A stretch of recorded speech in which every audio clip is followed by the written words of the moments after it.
The Long Walk is an interesting movie. It's really quite simple, but is it too simple? Welcome back, everyone. We're here to talk about The Long Walk. This is a movie I saw a few days ago, and I've been meaning to get to this review, and I'm glad that I'm finally here to discuss it with you because it has lived in my mind for a while, and I love that I have had so many just horror films this year that have made me think about things. Let's start off by just talking about what this movie is about, all right? So obviously, fair warning in advance, there will be spoilers in this review because obviously I'm going to be discussing the film, and we're going to start that off with the synopsis. Let me break it down for you. Break it down for me.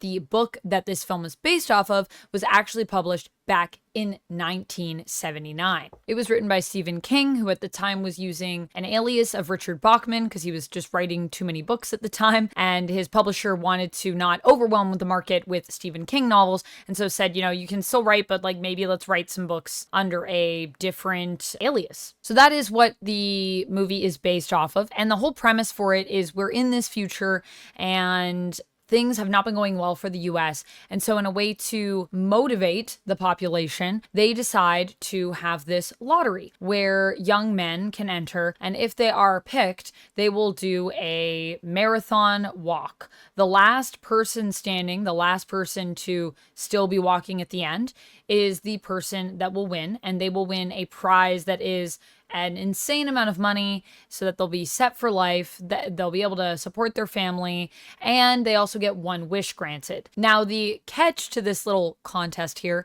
is that if you do not keep walking, if you are not the sole winner, you are permanently eliminated. And by that, I mean you are taken out, you are killed. And this happens if you simply can't keep up to the pace of 3 miles an hour. I think in the book it was actually 4 miles an hour, but then Stephen King later realized how quickly you'd have to be moving.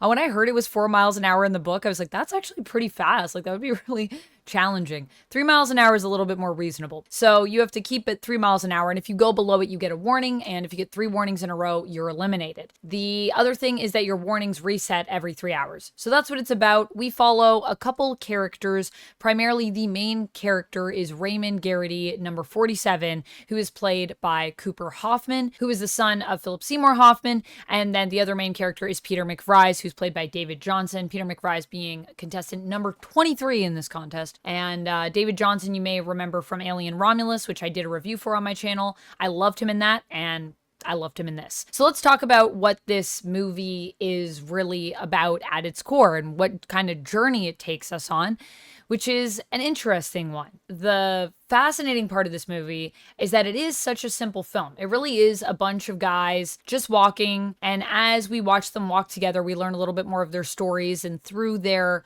personal stories and through their characterizations, we learn a little bit about the world around us and what kind of state the world is in terms of the world building. And so the world building is interesting because it's not just outright stated in any way. It's like in these little snippets that you get from the characters and from the areas that we're walking through as well. And what I love about this movie is that the world building is kind of part of the journey that we're on. I just think it's such a cool way to frame this kind of story and have the location be kind of as much of a character as the main characters we follow in the movie. Now, granted, it is just a bunch of guys walking. Things do happen to them, obviously, on the walk. I mean, walking for multiple days without any break to go to the bathroom, to sleep, is a whole journey and is very physically taxing on these young men.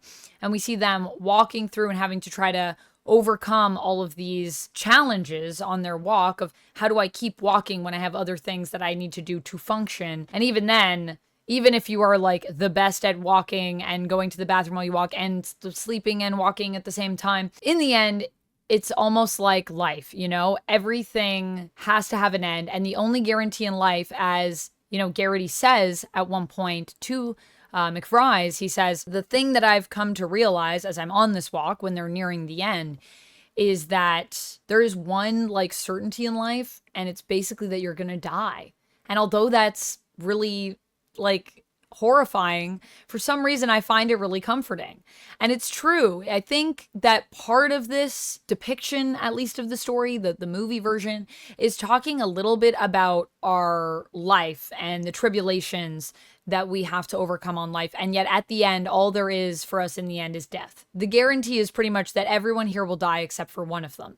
And the other thing, I don't know how much they allude to this in the movie. I think they allude to it a little bit. I know they also allude to it in the book, is the idea that there is maybe no winner. They talk about this in the movie. They talk about this idea of how it's a lottery and, apparently it's super popular, and yet they don't ever know anyone who actually enters themselves into the lottery. And there's even implications that the people on the walk have not necessarily been entered. So is there actually a lottery that everyone pays to get into? Is it really super popular?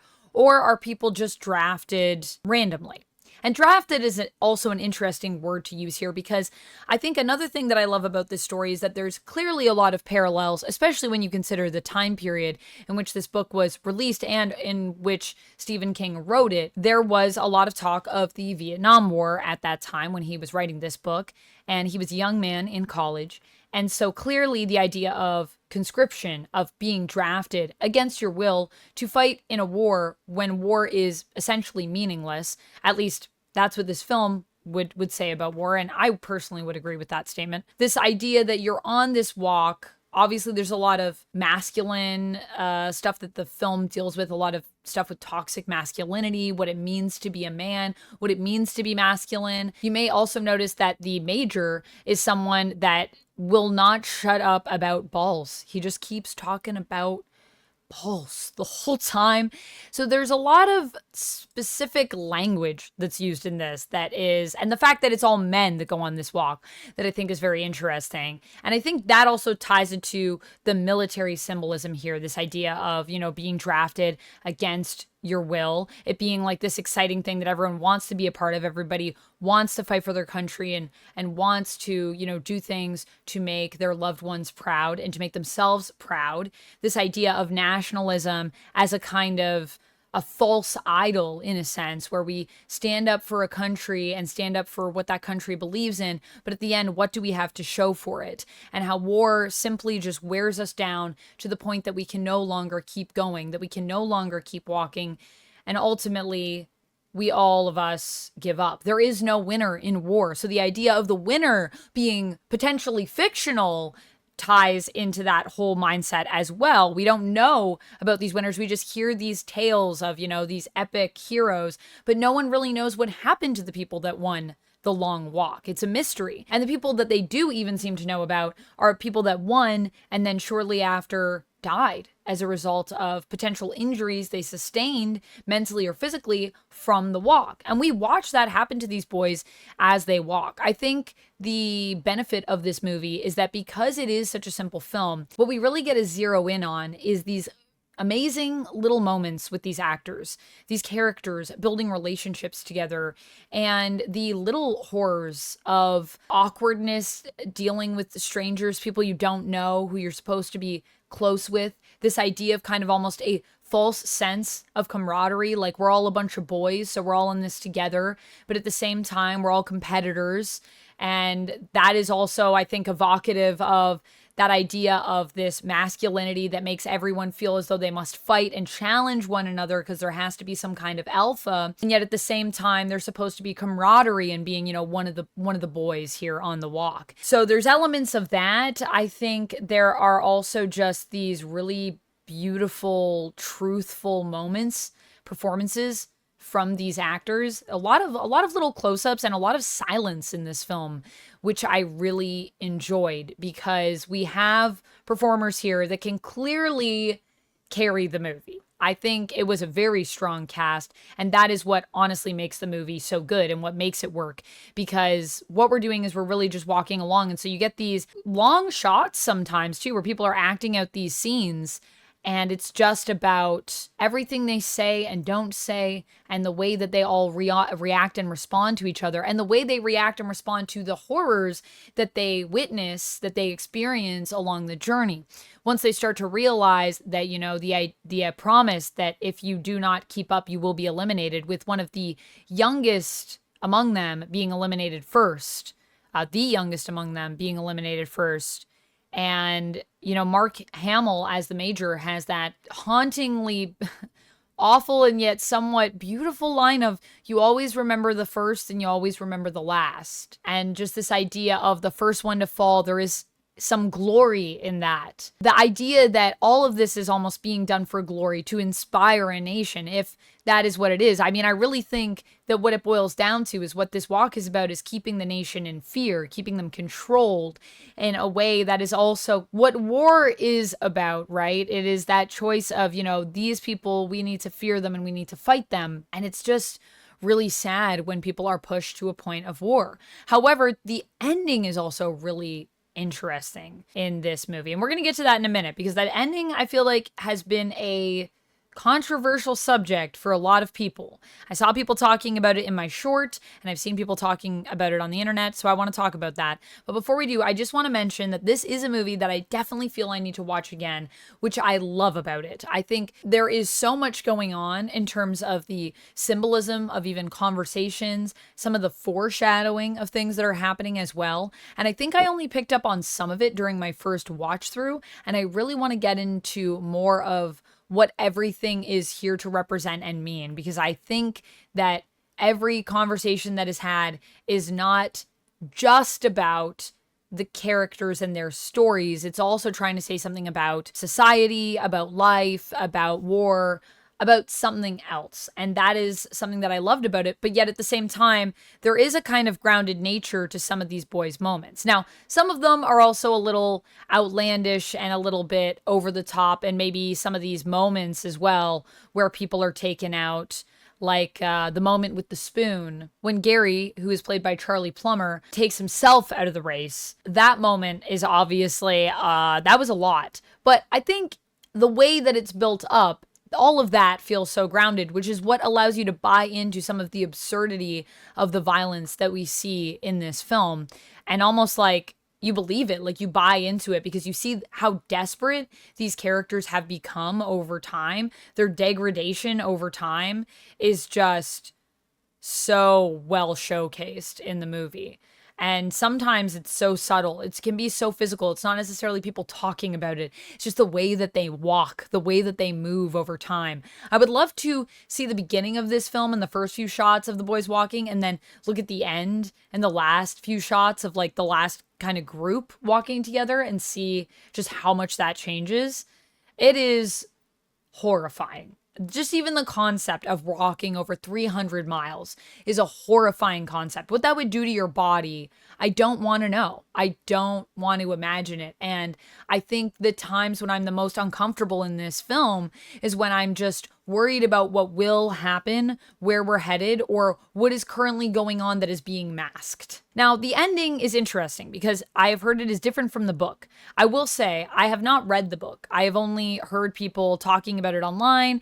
I read a synopsis of the book just so I could understand what the major differences were. But the cool thing about this movie, and I think this is a testament to the movie, is that for me, as someone that hasn't read this book, it made me want to read the book because it made me interested enough in the premise of what's going on here. And I wanted to see what the differences were and how the perspective, it being from, more Garrity's perspective, how that would shift what we get to see about the character, how they handled, when you're in someone's head. I think it's always interesting to adapt something like that into a movie because it's hard to showcase that fully on film. That was a problem I had with Songbirds and Snakes, which actually I think is by the same director as this movie. Francis Lawrence is an interesting director because he's actually directed other Hunger Games movies before, and obviously this being sort of a contest with all these young men who are walking, it is clearly of that type, even though this is one of the book is like one of the first stories that highlighted stuff like this, that did a sort of battle royale style competition with a group of youngsters. And while this might feel like an overdone idea at this point, it really isn't, because it's one of the first ones. So Francis Lawrence also did The Ballad of Songbirds and Snakes. And my problem with that movie, which was also adapted from a book, Hunger Games book, covering the backstory of the president, Coriolanus Snow, his backstory, was that there are things that you get from Snow's mind being in kind of his head in that book that you just don't really see showcased as well on the screen. So I'm wondering if there's a similar issue here, because I have seen a lot of people kind of complaining about it. But I think the main thing is that in the end, in the book, it ends differently. So in this movie, we have the character, David Johnson's character, Peter McRise, who wins the contest here, the long walk. And in the book, it's actually Garrity who wins. And there is a moment when Peter tries to sacrifice himself so that Garrity can win, because Garrity actually has a family to go back to, and DeVries does not. He has been on this walk, he says, his entire life. He really has not much to live for. And in a way, I think that's what's kept him so hopeful in some ways, is he's had a really rough life, and so he always has to kind of look for these little bright spots to keep going. So he ends up being one of the most optimistic people on the walk, but he's willing to lay down his life for his friend. And he does that out of love, and Garrity refuses to accept it and then turns it on him, and in the end, he gives up so that McRise can win, because he believes that McRise should be the winner because he has the most positive outlook on anyone in the walk, and he actually wants to use his wish to try and change things. However, the irony of the film is that at this point, the loss of Garrity ends up breaking McRise to the point that he ultimately chooses revenge, which was, as we know, what Garrity was going to do, get revenge on the Major. He ends up not being able to live with Garrity's death. Peter ultimately cracks and goes for the carbine to take out the Major as Garrity would have done, and then he just keeps on walking. This idea as well that for those that have been through war, the walk basically never ends. You never really overcome it. You're just kind of stuck on that same road in some ways. But you could also see this if we're looking at it through the lens of the road kind of representing the pain of life, the highs, the lows, but in the end, the certainty of death, that David Johnson's character, Peter, is just continuing on. Like, this is another thing that has happened in his past, and yet life goes on, even when terrible things happen, even against all odds. Even though you might be broken inside, you kind of just keep going. Or you don't, or you give up like some people did, which could also be representative of people giving up on life, I think, in some ways. So I feel like the ending was very impactful because it showed just how much Peter's character was changed through the course of this film and this experience. And I liked that unexpected twist of Garrity giving up his life for a friend that he believed actually had it right. And yet the tragedy of how that corrupted his friend. I think that's a beautiful ending, and I think it's very meaningful. In the book, Garrity is the one that wins and is so traumatized by the experience. The implication is that he possibly loses his mind. There is a dark shadow that he simply keeps following, and although they're telling him he won, he just can't even listen, and he just keeps going on. And I do like the ambiguity of that ending. I like that it's not really explicitly stated. The implication of, is he even still alive? Did he die? Is that what that means? Did he just lose his mind? So there is kind of this idea of we don't really know what happens in the book, whereas in the film, it's very clearly shown. And we don't really delve as much into the level of insanity, perhaps, the mental hallucination aspect, possibly, that the book plays with. But I do think we play with how it messes with people's minds, the mental breakdown, how people just can't keep going because their minds are broken at this point. They just can't keep walking. They need to give up. They're just so tapped out of this because they've been worn down. So all of that is still explored. And I think that, I would probably need to read the book to see if I prefer that ending more, but I thought they did a good job with this. And I understand being attached to a narrative because obviously I've read books before I've seen movies, and the same thing has happened to me. But I'm just not sure how vital the ambiguity is to the story. I think it's a cool element in the book, but I'm not sure if it's needed for the movie to still be good. I felt that the ending was still impactful, even though it's different. Honestly, both endings sound good to me. I think ultimately the journey is the most interesting part of this anyways. The idea of what everyone goes through and the ambiguity of if the long walk is even a real contest or not, which is still in the film. Although maybe they go into it more in the book, I'll have to see. Anyways, overall, I would give this movie a 5 out of 5. I really have no notes. I would say it's perfect for what it is. I don't think what it is going to satisfy everyone, but for me, it was definitely more than enough. And I just think based on the concept, I don't really know how you'd improve it. I mean, I guess there are probably going to be people that are going to be attached to that book ending, but for me, I haven't read it, so I'm just not one of those people, and I felt that the ending still was meaningful. So I guess that's kind of where I'm at with it. But yeah, I mean, I will say I did hear some girls in the theater after say that it was such a boring film because all they did was walk. And I gotta say, it's comments like that that make me feel we are truly cooked. Because so much in this film happened. I think these girls were mostly on their phone for a lot of the film. So to be fair to the movie, I think maybe they weren't paying as much attention as they could have been. But also, maybe the movie just didn't capture them, which is totally fair. Everyone's allowed to have their own perspective and experience, even if it concerns me about where we're going and what path we'll be in, and even if it concerns. Hello, it's Amanda from the future here. My audio cut out in this video, so just to wrap up what I was saying, basically everyone is entitled to their own opinion. However, sometimes it does make me a little bit concerned for the state of the world and where we're heading, and if people will be able to think for themselves. But regardless of that, what I would like to know in terms of thoughts is, what are your thoughts on The Long Walk? Did you like this movie? Did you not like this movie? Why not? Did you read the book? Did you not read the book? And how do you feel about the ending here, if you did or if you didn't? I think all opinions are pretty relevant in terms of this one. As someone who came in from the outside, I'd also love to know what people are thinking that read the book. I can't wait to read the book. Let me know if you guys want me to review it when I get to that.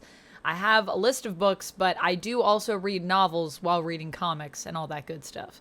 So yeah, let me know your thoughts. I can't wait to hear about it down in the comments below. And until next time, friends, as always, stay nerdy. Bye! And if you like when I talk about horror, you need to check this out.